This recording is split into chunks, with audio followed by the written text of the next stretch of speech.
much that goes into it. So these are days that are like major days, like atomic energy days. So that's why we're preparing so much, just to have a perspective that we want to get what's coming down. And every single day of the year has its own energy. So on Passover, what's the energy that comes into the world? Freedom, the energy of freedom. Freedom. Which means I don't have to get bogged down by my evil inclination anymore. When the Jews left Mitzrayim, when we left Egypt, so the Sfarim say that Mitzrayim, Egypt, that's the word for Egypt, Mitzrayim, comes from the word Meitzarim. What's Meitzarim mean? Your straits, your narrow places. You ever feel like you're just stuck, like I can't get out of these habits, of these addictions, I'm just stuck. I'm like chained up in my old patterns. So comes Passover, and the light comes into the world, this energy that you can break out of your limitations. So on Passover, you get the energy, boom. You get the, I like the announcement. The energy comes into the world that you don't have to be stuck in your old habits. You don't have to be stuck in your old patterns. That's Passover. What energy comes into the world on Shavuos? Torah. And if you tap into the day of Shavuos, you are tapping into the power of Torah that you'll have for the whole year. What happens on Hanukkah? What energy comes into the world on Hanukkah? Light. The light, which means not just physical light, light means relationship. Light is always a code word in Kabbalah for relationship. That's why when you somebody has a lot of light on their face, do we mean that they put on too much coconut oil? It's like shiny? No, we mean that they have like a shine, they're glowing, that there's this relationship that they're emanating, there's this light. And that light can light up very dark places. So that energy of Hanukkah is that you get this light that Hashem is with me even in very dark places. It's also the holiday of miracles. It's the holiday of saying thank you, appreciating. So you get this energy. What's the energy of Purim? Like happiness, physicality. The energy of Purim is that there's nothing but God. Oh yeah. Ooh. So what happens if you're born on one of these holidays? It means that you have encoded into your soul. Oh, what? Nothing. Are you born on one of these days? I was born on. Whoa! Honest Esther. Fine, good time. It has its own energy, which is the energy of unification. You're hungry. I'm always hungry. I don't know why. Like I always like. So Purim is the energy of there's nothing but God. Ein od milvado. Not only up in heaven, God only exists, but even down here. That's why on Purim we engage in this world. The energy of Sukkot, by the way, is happiness, which is something that we can all use. We all really want. Would you guys rather be rich or happy? Rich. Happy. Nah, just kidding about it. Happy. You can have both. So, but if you had to pick one, Happy, of course. obviously, right? Yeah. So obviously, why do we spend all of our time chasing what we said we want least? Because we don't actually think about the real meaningful things in life, which is how to be happy. So Sukkot is the day that you can download all your happiness for the year. Zman simchaseinu v'samachta b'chagecha. That's why we party in the Sukkah for 7 days, and we have Simchas Beis HaShoeva. You guys got to party this year in the Sukkahs. I mean, get to Mea Sharon, get to the Rebbes, just party. If you get pulled up and sit and pull you in, they start handing you like mystery like Fanta juice and fizzy bubble and no name like sodas, like just says Coke on the bottle, not even Coke, it says soda on the bottle, or just like the orange one. Just, okay, and here we go. Here we go. Everyone's like, what are they telling? It's like a Kool-Aid thing. I have to make it clear, there's nothing psychedelic happening here. We're just talking about a total, I happen to be that if I was more in charge, I would try to fix that they weren't handing out anything that would be, excitochemicals and total garbage, but it would be like, almond smoothies with like freshly ground chia seeds in it and things like that. And that would be what would be passed around. So we're working on fixing these types of things, exactly like your shirt, tikkun olam, that we need to fix certain things. And we're on our way. So back to us. What's the energy of Yom Kippur? Freedom. Yom Kippur is rebirth. And I want to take that one step more. Let's go deepen that. Is that re-identification of who I really am. The whole rest of the year, I thought that I was this loser lowlife that does X, Y, and Z, and does these things, and does things that are beneath my dignity, and I run my mouth like a sailor, and I do this, and I'm a little bit, I'm not caring for people's belongings, and I'm angry, and I'm this, and what am I gonna do? I yell, I'm a yeller. I'm an old, my father yelled, his father yelled. I come from a long line of angry men. Okay, that's just who I am. And we think these things. We get these inner self-talk. We'll talk a lot more about this in Tanya, starting next month, in the winter's month. We get a lot of identity, this is who I am. And basically, I just have to make the best of it, I guess. But you can't really change. This is who I am. And comes Yom Kippur, and we meet the real me. We realize that person is not me. That is a covering of the real me. That is like a decoy. That is a like identity theft of me. The Yetzer Hara convinced me that that's who I am. It actually convinced me that I am that guy. And on Yom Kippur, there's a rebirth or re-identification where all of that is moved. The whole identification of that's who I am. Here are the depths of the psychological point. All of that I thought was me is completely removed. And now I meet the real me.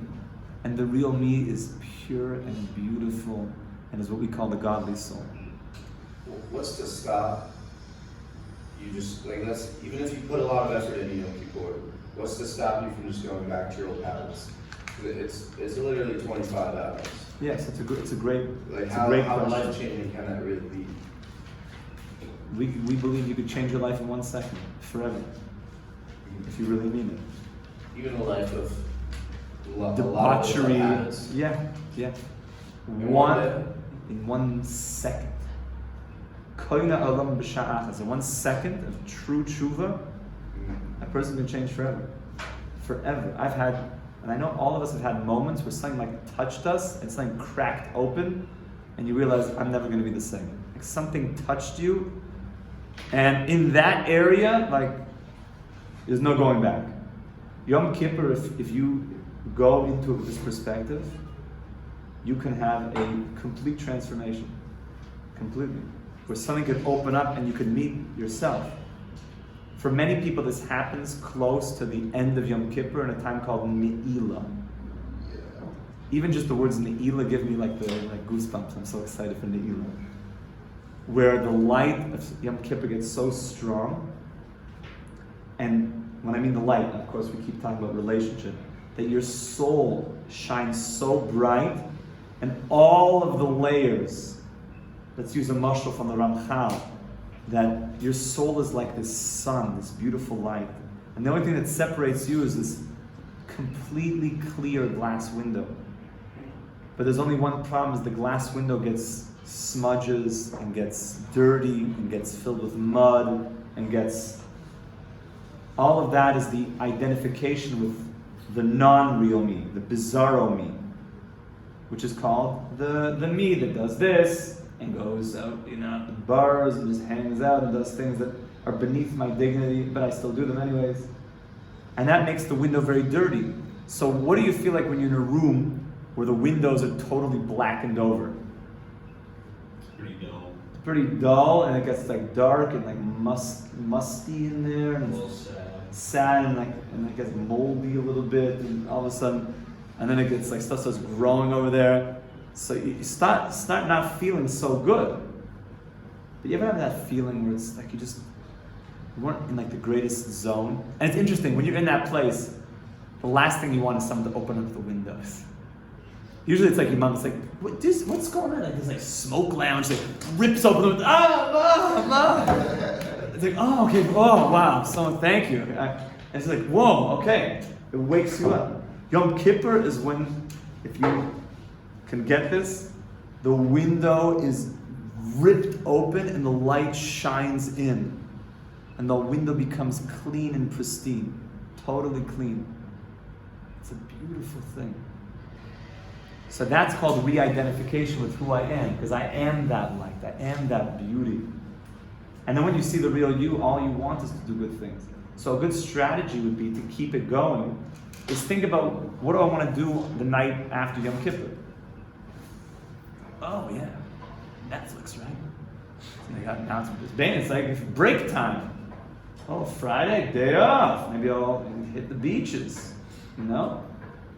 Or maybe I'm gonna plan, like, I'm speaking to somebody and he said like my phone is just getting the best of me. I'm on it all the time. I said maybe for after Yom Kippur, say it. I don't want to go onto social media. It doesn't do me well. For that day, I don't need to go on. And even on Friday, because it's going right into Shabbos, I'll call my parents, I'll call my family, I'll make some calls, but I'm going to make a limit that I don't want to do any social media stuff till after Shabbos. And sort of ride that wave a little bit of purity. You're totally pure. There's a feeling after Yom Kippur, like I feel good. Okay, maybe I'll go to the Kotel on Thursday night. Maybe I'll do something meaningful that Friday. Maybe I'll go to an orphanage. Maybe I'll do something, like I could really do something. Maybe I'll just try to plan out those next couple days that I carry it forward, as opposed to just, Motzi Yom Kippur, like I'll just do what I always do when I've got some free time. Plan it out now, because Sukkot comes pretty quick, already Monday night. So plan those 4 days out. Once you get into Sukkot, you're already in a momentum. So I think that's a very good practical takeaway, is think now, what would I like, now knowing that this light is going to be shining very bright, there's going to be a good feeling, where do I want to go? And by the way, even if you don't feel it, things are getting polished. Even if we don't feel it. Many people do feel it. And don't think like, if I don't, is that something not normal with me? It's very normal. But many people do feel it. And it's something and you'll all feel it in your own way, especially at the end of Yom Kippur. Just give it everything you've got. At the end, when everyone's like, Hashem Elokim, Hashem Elokim, say, Hashem, I know I'm the soul. Yell it out, Hashem, I'm the soul. It's great.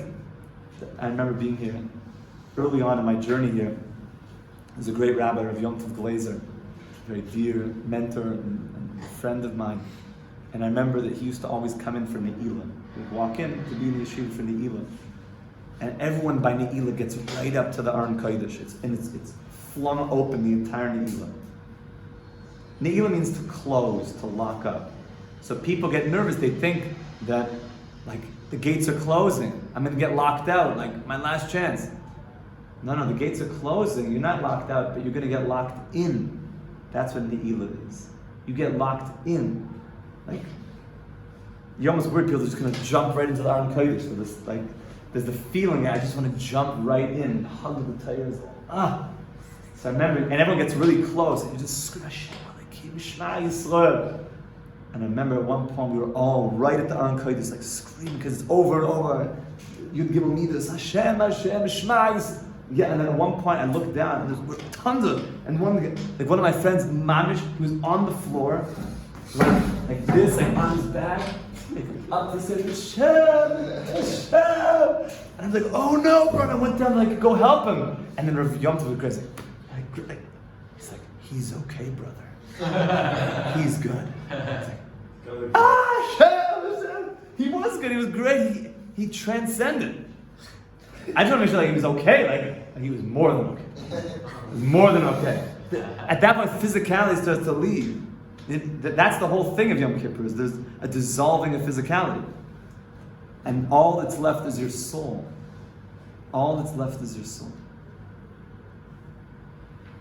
Some of us will feel that more. We'll all feel it in some way. As one final thing, even when it's difficult, part of that is knowing that Hashem, that you're the only reality, which means even in the difficulty, you're the only reality. It's easy to feel like you're the only reality and I love you when everything's going great. But it shows even more that you're the only reality, that in the difficulty, I'm still clinging to you. That shows that you're everywhere, there's nothing but you, Hashem. And part of that is also the birth pangs of just like a woman before she gives birth. That it's the most painful, but it's about exactly that. It's going to give birth to the child.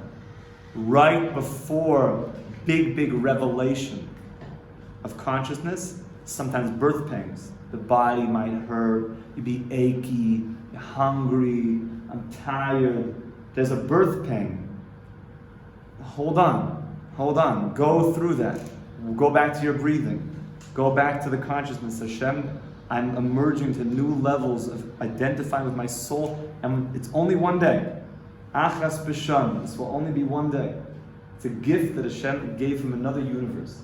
One day out of the year to totally cleanse. And I think make a plan for those next couple days to sort of ride that energy into Sukkot, and then Bezrat Hashem will be partying in the Sukkah together, and with Hashem's help. Haracham anu yokim. Sukkot David HaNoifeles, that Hashem should stand up to the fallen Sukkah of King David, which is referring to the Beis HaMikdash, should rebuild the temple in Yerushalayim, which is the Sukkah of David. We should see all of humanity flock back to Yerushalayim, dancing in the streets, singing the praises of Hashem, the Halal Gadol, and the Tikka B'Shofar Gadol, blowing the shofar, and this year Shemitah Tavshin Pei Beis, which is Tiesh Shnas, Panim B'Panim.